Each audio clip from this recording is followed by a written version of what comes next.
the Virginia Horse Industry Board, Southwest Virginia Agricultural Association, and the Virginia Christmas Tree Growers Association are proud sponsors of Virginia Farming. This program's brought to you by the Virginia Farm Bureau. Large or small, Virginia farmers work year-round to help put food on your table. And Farm Bureau works year-round to help farmers and all Virginians. Farming, it's all good. To learn more, go to vafarmbureau.org. Polaris, offering its hardest working, smoothest riding off-road ATVs, led by the rugged, more powerful Sportsman 850 HO, Hunt, Farm, or Trail. Polaris has the Sportsman ATV you want at Polaris.com. Brought to you by Farm Family, Life, Auto, Business, Farm. Meet Nancy Asher, stable owner, visionary, agent of change. Learn more about her story at farmfamilypeople.com. Farm Family, the people you know. Hi everybody, welcome to Virginia Farming. I'm Amy Rocher. Coffee is not a Virginia-grown product, but one local company has turned it into a successful agribusiness. Troy Lucas joins us on Ag Insights. Then we'll talk about snow and ice damage when we go in the garden. Plus, we'll have the Ag Calendar and a Minute in the Field video. All this plus the Ag News of the Week on this edition of Virginia Farming.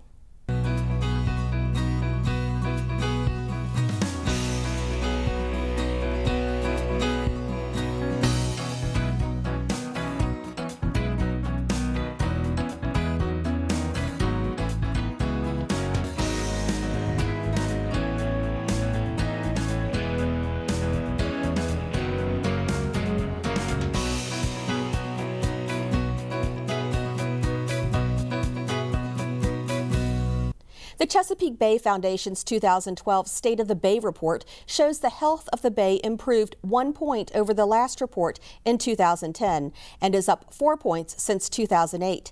That's a 10% improvement in less than 5 years. Of the 13 indicators that make up the report, 5 improved, 7 stayed the same, and only 1 declined. Now, levels of phosphorus pollution improved, as did levels of dissolved oxygen, resource lands, oysters, and crabs.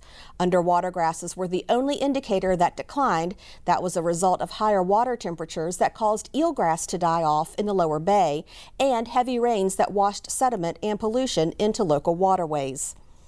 This year's score of 32 is still far short of the goal of 70, which would represent a saved bay.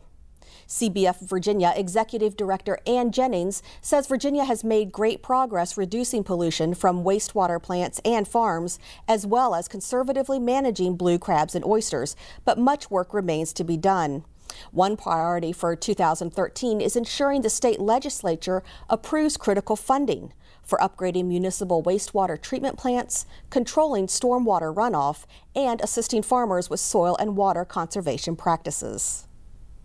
Well, while the Bay is improving, grocery prices are not. A USDA economist says Americans will be paying more at the grocery store in 2013.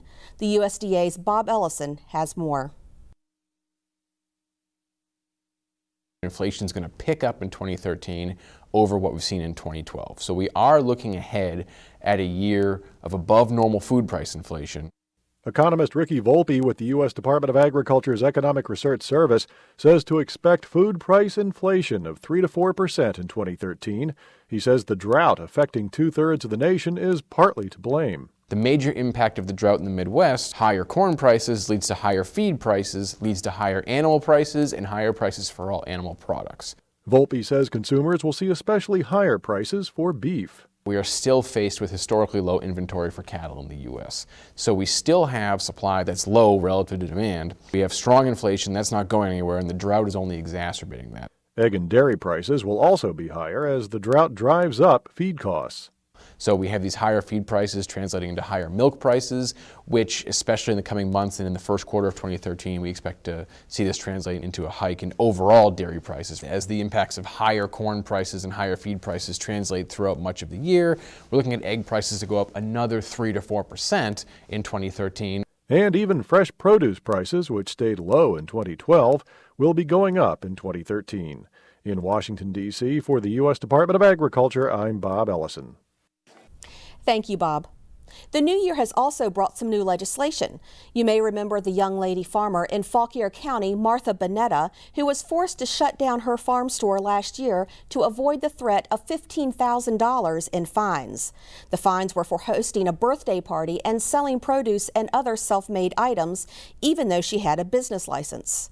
Well, Delegate Scott Lingamfelter of Prince William has introduced a bill which seeks to remove the government's ability to disrespect private property rights of those who want to produce and sell food-based products. The bill, officially known as House Bill 1430, will serve as an amendment to the Virginia Right to Farm Act, and it seeks to put a stop to government officials using regulations meant to manage commercial operations as an excuse to shut down hobby farmers and small-scale food artisans. Now, not everyone is on board with the bill as it is currently written. Farm Bureau, who wrote the Right to Farm Act, doesn't like that the amendment was sent to legislatures without their knowledge. One source says Farm Bureau opposes it because it could possibly weaken some of the protections for large-scale farmers. We will be presenting both sides of the argument in the weeks to come. Well, it is early in the new year, but many cattlemen are setting their sights on the next calf crop. Cindy Campbell reports on the advantages of weaning calves earlier in the season. Some animal scientists say moving weaning ahead a few months could prove profitable. We know that it's cheaper to feed the calf separate than to feed the cow so she can lactate and then provide the calf the milk. So typically when we take the calves off the cow, we will reduce that cow's feed requirement by somewhere around 30%. And that way the quality of the feed can also be reduced because the dry cow can use a lower quality grass and get by without losing body condition compared to one that's lactating trying to produce milk. These days, with feed and forage at a premium, reducing costs is a survival technique. Yet, regardless of rain, feed is always a significant line item to address. Now, right away, one might be concerned about the cost of these ingredients today, but remember that 300-pound calf, normally they'll start out eating maybe 2 to 3 pounds of concentrate per day, where the normally weaned calf, let's say at 500 pounds, is going to eat twice that amount. So even though it's more costly in terms of more costly in terms of price per pound, the cost per unit of gain may be considerably lower than the older calf.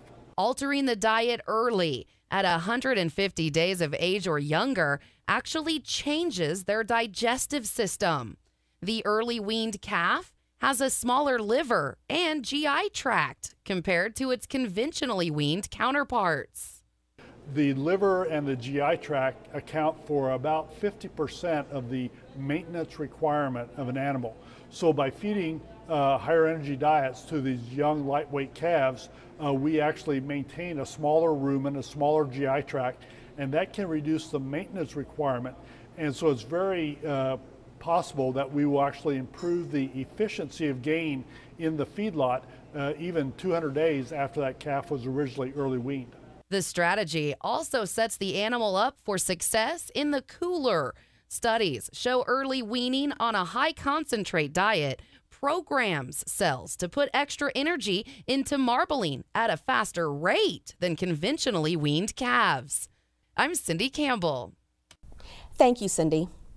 Taking a non-Virginia product and turning it into a Virginia's finest agribusiness, that's what Troy Lucas has done. That's straight ahead on Ag Insights.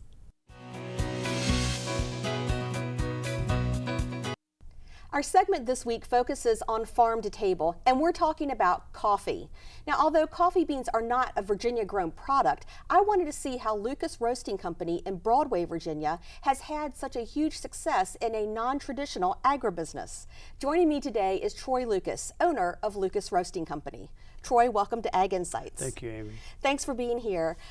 Well, my first question is the obvious one. What on earth made you have this idea to start a roasting company? Well, I actually had coffee roasting as a hobby. Had started coffee roasting as a hobby, which there's a lot of hobbyists around the area who roast coffee at home in small batches. And that's how I started about 10 years ago, and fell in love with what we could do with small batches. And our friends and family fell in love with what we could do with small batches of coffee. And after setting it aside for several years, we went back to it, but on a commercial scale. And that's what got us started. Wow, and you've grown, because it sounds, every time I talk to you, you're so busy. We are very busy, yes. Your business seems to have grown.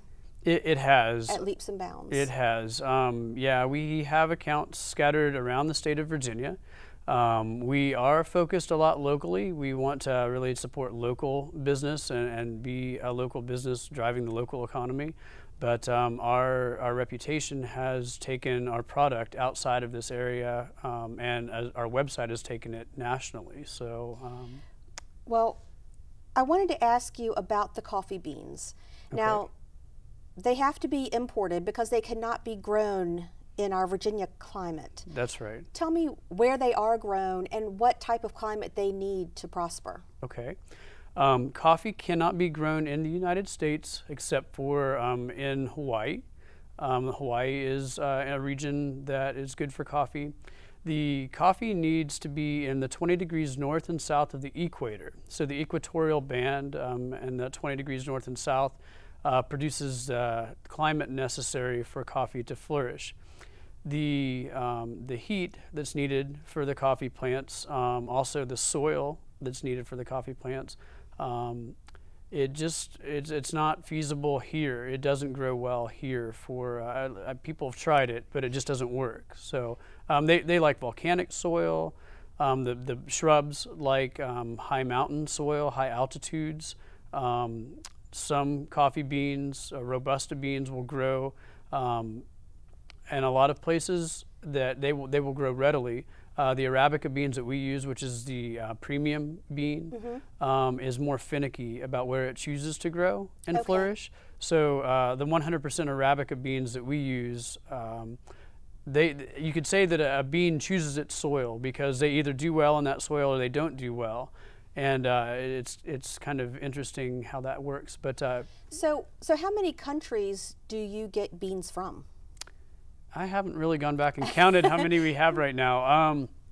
We have available to us through our importers any coffee region around the world that we'd like to get coffee from. Do you have one particular region that you might use a little more than others? We have actually a number of friends in Brazil, and we like Brazilian coffee. Brazilian coffee is one of our favorites. But we have several projects down in Brazil that we have walked the farms and support directly, and we really like that region. And we also like Central America as well.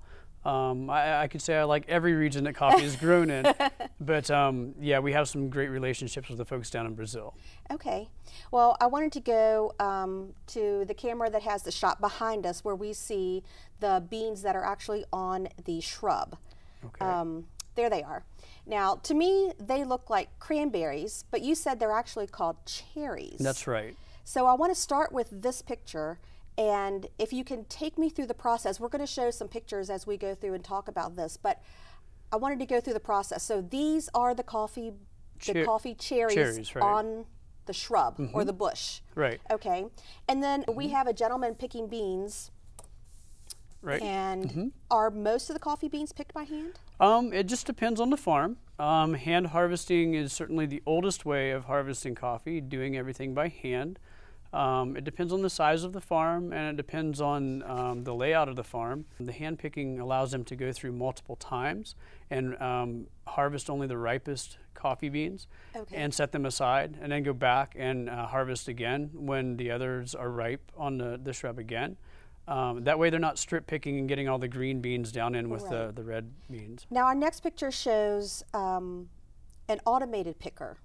So does that actually pull more greener beans than you'd like? The automated pickers are going to go through, and they're going to have fingers that run through the shrubs, and they will basically vibrate anything that's on there that's ready to come off down, and even if it's not ready to come off, because it's doing it mechanically. Here we see the bag of beans, the cherries that have been picked, and then we're going to go to this next picture. There's something that happens at this phase. Well, right. When after the coffee cherries are harvested, they're usually dumped into a big wagon, like we would be familiar with corn wagons around here. They're dumped into a wagon. and they are taken to a sorter. And there's lots of different ways sorting can occur. Some small family farms do it all by hand. And we've got some of the bigger sorters, which is they're water mills, and they allow things to sort by buoyancy. So a red cherry will float, a green cherry will sink. And the reds are the one you want. And the reds are the one we want. Okay. So, And now our next picture, we have berries laid out on a patio, you said. That's right. What's going on here?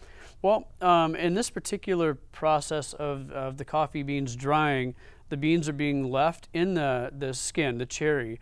This is drying. It's a natural process where the sun's beating down on the pulp, the skin, and the fruit of the cherry, and it's actually driving the nutrients and driving the flavor into the bean. So they're letting it kind of absorb and raisin on that patio and dry that way. And then they're going to go after that, after it's dried to the point they want, they're going to take the skin, the cherry, the fruit, and remove that from the inside bean. If you take a coffee bean and you actually look at each individual bean, it's actually a half of a seed. So the coffee bean is actually the seed inside that cherry. So what you're holding up there is a whole lot of halves of the seed that's inside of that cherry. When it's dried and the outer skin has been taken off, it's still got a papery white skin that's around the coffee bean itself. Each half does. And the coffee bean is then, that outer husk, that outer skin has to be taken off of that in order for us to be able to roast it properly.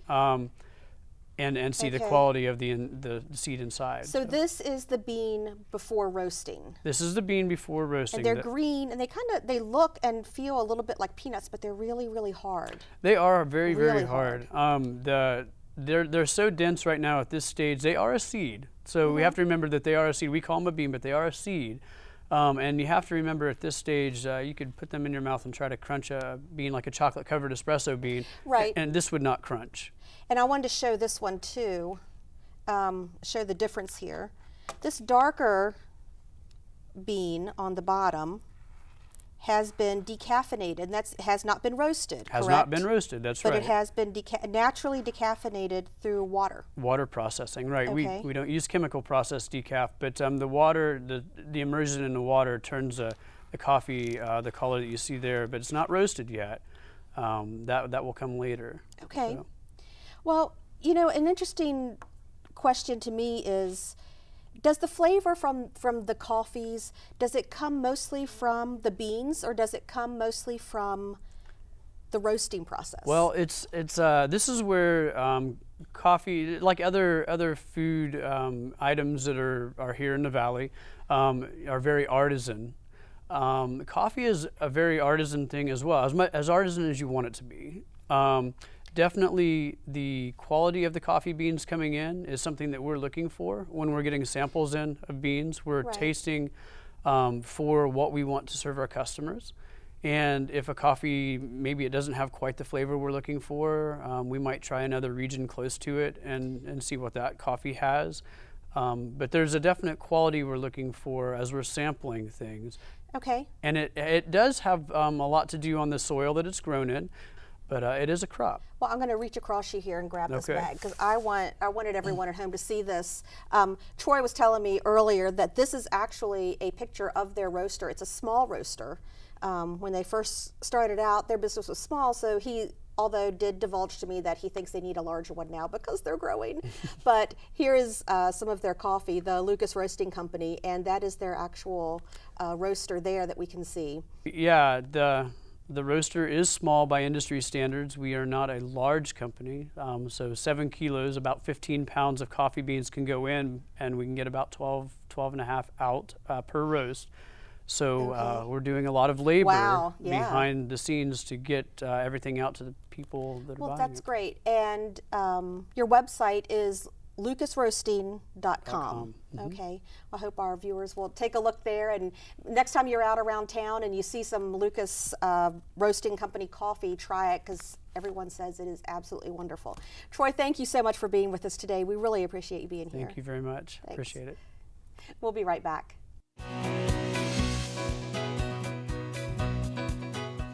Preventing ice and snow damage starts with what you plant and how you plant it. Here's Mark Viette.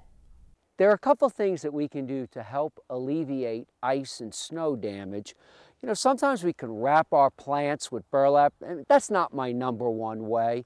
But what you can do is from the onset, when you're picking certain types of plants, some plants have the ability to resist breakage. A great example would be the New Bradford pears, which really don't have lots of branches, but they have less branches and the branches are much more sturdier and they don't break as easy. The other thing you might consider is not plant all your plants really close together. One of the things that you notice in this garden here, we've really tried out spacing. We get that once every 10 or 20 or 30 or 40, 50 year ice storm, and some branches on some of the other yews will bend to the ground and they might even break. Now, remember, some plants are real resilient. You know, you might see them wing to the ground, and then the next day when the ice melts, they grow back up, and some of the plants might be fine. As you see here, we have really thinned out our boxwood tree. As you see, it's quite large. We don't do this every year, like reaching in and putting whole branches like this to allow the light to get in the center of your plant, and you allow growth to occur inside, which helps strengthen this shrub from ice damage. If you have some plants that really need the wrap, occasionally people will come right in with burlap and will tie maybe 1 or 2 swaths of burlap around their shrubs to help prevent them breaking. These are some things you do. But thinning out some of the branches, the ideal and best way, and you only need it occasionally every couple of years, and it will allow the plant to resist a lot of the elements of your. It's real important to remember that ice and snow on trees is extremely heavy, especially if you start getting an 1/8 inch or a 1/4 inch. You don't want to go out and take these trees. You don't even want to be under your trees. Sometimes I heard forests that explode with a ice as a break crack, and they can weigh hundreds and hundreds of pounds. In some cases, trees can split into two. So always keep in mind safety is very important. But you could go through your garden, thin out some of your trees, don't plant trees too close, and that will alleviate some of the ice and snow damage we sometimes see. I'm Mark Viette. Join me next time in the garden. Taking a look at our ag calendar, the Virginia Club Calf Producers Winter Classic will be held January 25th through the 27th at Rockingham County Fairgrounds. This is the largest jackpot show on the East Coast. The weekend includes stock shows and sale, as well as educational clinics. More information can be found at virginiaclubcalfproducers.com. That does it for our show. Have a great week, everyone. I'm Amy Rocher for Virginia Farming.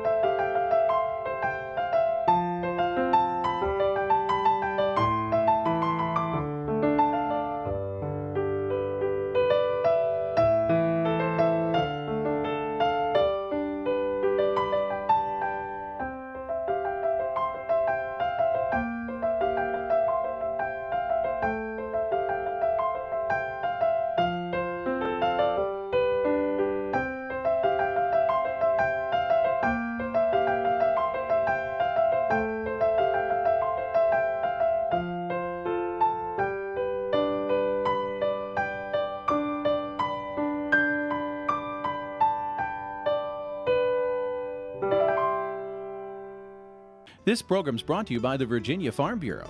From apples to zucchini, Virginia farmers work hard to put food on your table. And Farm Bureau works year-round to help farmers and all Virginians. Farming, it's all good. To learn more, go to vafarmbureau.org. Polaris, offering its hardest working, smoothest riding full-size workhorses, including the all-new 60-horsepower Ranger XP 900. Hunt, farm, or trail. Polaris has the full-size Ranger you want at Polaris.com. Brought to you by Farm Family. Life, auto, business, farm. Meet Steve Morse, fruit grower, distiller, entrepreneur. Learn more about his story at farmfamilypeople.com. Farm Family, the people you know.